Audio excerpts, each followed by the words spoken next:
What's up, gamers? Welcome to another episode of TGND Weekly News. This is your host Eddie, bringing you all the most important gaming news from the last week.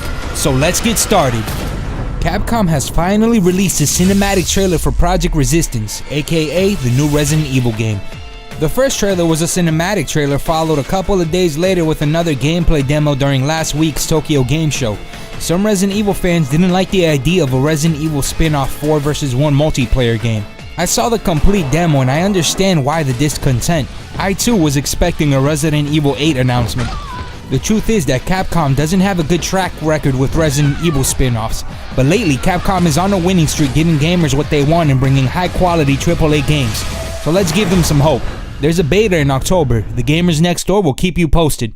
9/9/99.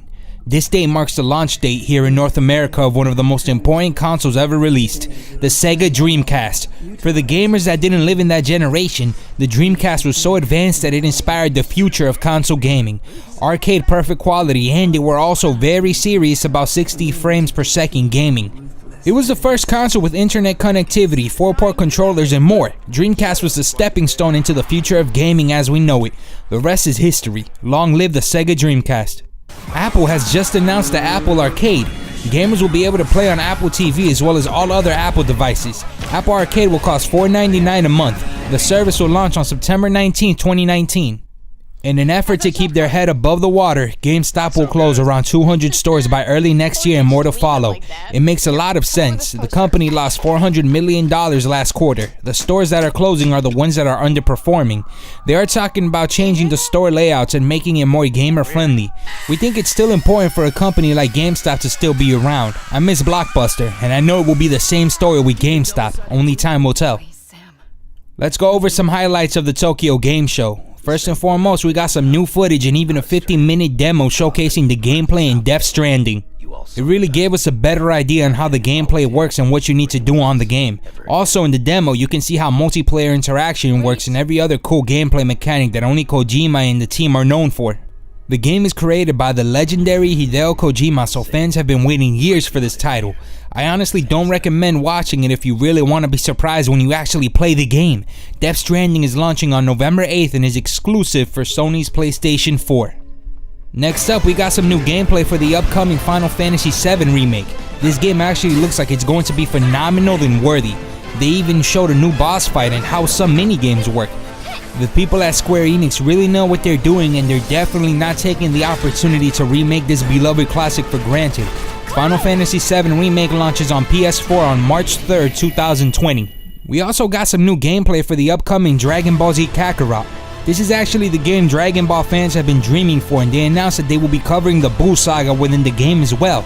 The collector's edition for Dragon Ball Z Kakarot was also announced.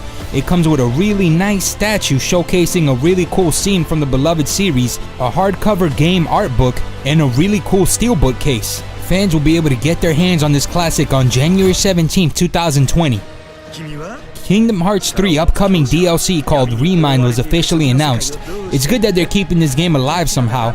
I'm one of the players that literally played it to the absolute limit, and I can't wait to return to this universe.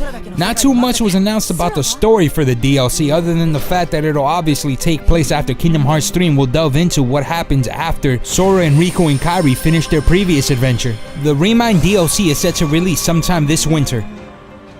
Last but not least, a media event themed around The Last of Us 2 was officially announced to take place on September 24th in Los Angeles, which is 2 days before the anniversary of the Cordyceps virus outbreak. I personally don't think we'll be getting a release date, but definitely some new gameplay footage and at least a release window. Now I know you finished all your games and don't have anything else to play, but hold on, because September is one of the biggest months in gaming. Here are the biggest games that released last week. Blasphemous, PC, PS4, Xbox One, Switch.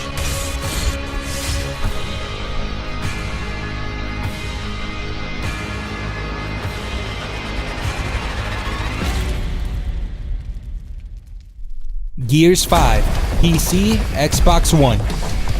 You got it, Carmine. Good night. Ooh, did you see that spray? A clean kill.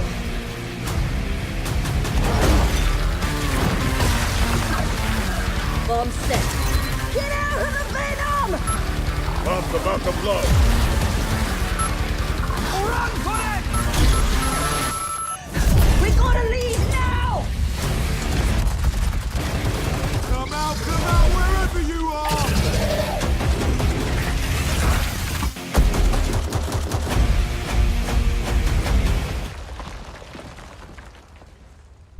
Greedfall. PC, PS4, Xbox One. Will be unprecedented.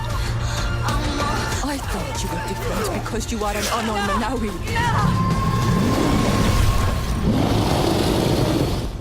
But your heart is the heart of a Naigze.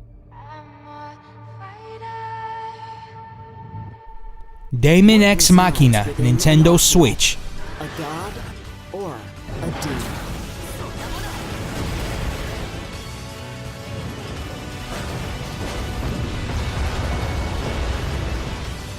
Daemon X Machina, available now. Borderlands 3, PC, PS4, Xbox One. Don't expect mercy. I'm not that kind of god.